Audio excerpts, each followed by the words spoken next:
তাহলে এই আত্মহত্যা কেন? খুব চিন্তা ভাবনা করার পরে দেখলাম যে এই আত্মহত্যার কারণ হচ্ছে দুইটা। কয়টা? এক নাম্বার হচ্ছে দ্বীনের বুঝ তাদের মধ্যে নাই। ছেলে হোক মেয়ে হোক, দ্বীনের বুঝ তাদের মধ্যে কি নাই, এ কারণে সে আত্মহত্যার পথ বেছে নিয়েছে। দুই নাম্বার, আত্মহত্যা কেন করলো? তার সঙ্গে যারা রয়েছে এরা সবসময় ডিপ্রেশনে ভোগে। যেই ছেলে তার বান্ধবীকে, যেই মেয়ে তার বান্ধবীকে বোঝায়, ছেলে তার অন্য বন্ধুকে বোঝায়, লাইফ কি হবে, এই লাইফে তুমি কিছুই করতে পারলা না, এই ধরনের নেগেটিভ কথা যখন বন্ধু আরেক বন্ধুর কানে ঢুকায় দেয়, সকাল থেকে সন্ধ্যা পর্যন্ত সে ডিপ্রেশনে আর চিন্তিতই থাকে।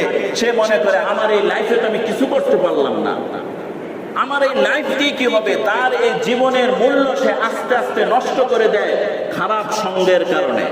খারাপ সঙ্গীর কারণে সে যখন তার আত্মা তার লাইফের ক্ষেত্রে উদাসীন হয়ে যায়, তখন সে আত্মহত্যার পথ বেছে নিতে কি হয়, বাধ্য হয়ে যায়। সে মনে করে আমার মনে হয় এই দুনিয়ায় থেকে আর কোনো লাভ নাই। ফেসবুকে স্ট্যাটাস দিয়েছে একেবারে গত, আজকে কি বার, শুক্রবার, গত বুধবারে এই আইডির মালিক ডেট, এই আইডির মালিক আত্মহত্যা করেছে, মৃত্যুবরণ করেছে। তো মরা মানুষ কি পোস্ট করতে পারে? উনি পোস্ট করে এরপর ফাঁসি দিয়েছে।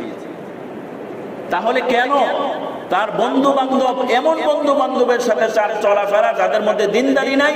দুই নাম্বার হচ্ছে ডিপ্রেশনে যারা ভোগে, এই ধরনের বন্ধুদের সাথে চলাফেরা করার কারণে সে মনে করে আমার এই আত্মার কোনো দাম নাই, কি করবে, সে স্বর্গে চলে যাবে।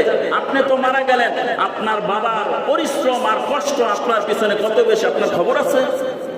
একটা মেয়েকে মানুষ করার জন্য তার পিতা মাতার কতটা শ্রম দিতে হয়, ওই সন্তানের তো এটা তার ব্রেনে আসে নাই।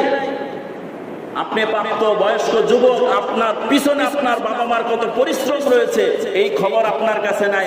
আপনি মনে করলেন আমি মারা গেলে আমি সে স্বর্গে যাবো। মাইক তো মাত্র শুরু, কি বলেন, মাইক কি হয়ে যায়?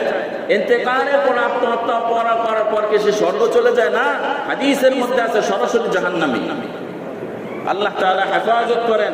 এই আত্মহত্যার পথ থেকে সরে আসার অনেকগুলো মাধ্যম রয়েছে, এর মধ্যে থেকে খারাপ বন্ধু নির্বাচন। তো বন্ধু নির্বাচন করার ক্ষেত্রে ফর্মুলা তিনটা, খুব সংক্ষিপ্তভাবে বলি। তিনটা গুণ থাকলে বন্ধু বানানো যাবে। এক নাম্বার হচ্ছে বন্ধুর মধ্যে যদি সত্যবাদিতা থাকে, দুই নাম্বার বন্ধুর মধ্যে যদি ক্ষুধাভীতি থাকে, তিন নাম্বার বিচক্ষণ বন্ধু। এই তিনটা গুণ যদি কোনো ব্যক্তির মধ্যে থাকে, নিঃসন্দেহে আপনি বন্ধু বানায় নেন, কোনো সমস্যা নেই। পাঁচ নাম্বার, পাঁচটা গুণ যদি বন্ধুর মধ্যে থাকে তাকে বন্ধু বানানো যাবে না। এক নাম্বার হচ্ছে কথায় কথায় মিথ্যা বলে, এমন বন্ধু কি বলে, মিথ্যা বলে। দুই নাম্বার পাপী ব্যক্তি, নামাজ পড়ে না, রোজা রাখে না, হক হালাল ভাবে চলে না, অবৈধ কাজে লিপ্ত পাপী ব্যক্তি, তাকে বন্ধু বানানো যাবে না।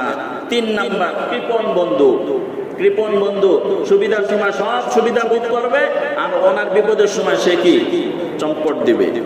চার নাম্বার বোকা বন্ধু, বোকার কি বানাবেন না, বন্ধু বানাবেন না। পাঁচ নাম্বার প্রতারক বন্ধু, আপনার ভালোর সময় সে খুব ভালো বন্ধু, আপনার বিপদের সময় তাকে আর কি খুঁজে পাওয়া যাবে না, প্রতারক। এই পাঁচটা গুণ যাদের মধ্যে থাকে এদেরকে বন্ধু বানানো যাবে না। আল্লাহ রাব্বুল আলামিন এতক্ষণ আলোচনার মধ্যে দুইটা বিষয় আলোচনায় আসলো। এক নাম্বার, অভিভাবক যারা রয়েছেন এদের কিছু দায়িত্ব আর কর্তব্য, এই ব্যাপারে আমরা সতর্ক থাকব।